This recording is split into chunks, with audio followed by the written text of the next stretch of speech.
आपको पता है सावरकर को अंडमान में सजा हुई थी और 9 साल 10 महीने वहां पर वो रहे।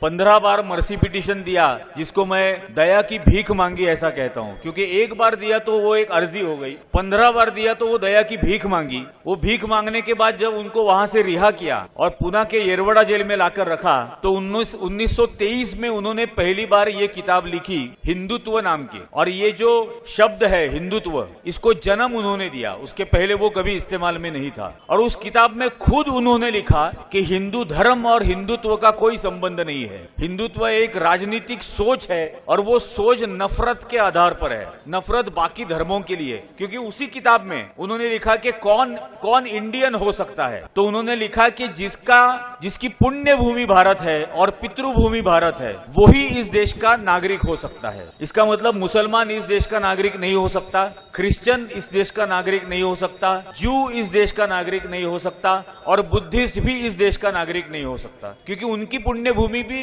लुम्बिनी नेपाल में है, तो वो भी इस देश के नागरिक नहीं हो सकता। और ये नफरत की बीज 1923 में पहली बार उन्होंने, जिसके आधार पर बाद में 1925 में उनके ही मार्गदर्शन से, उनकी ही सलाह से, उनके भाई के योगदान से संघ की स्थापना हुई।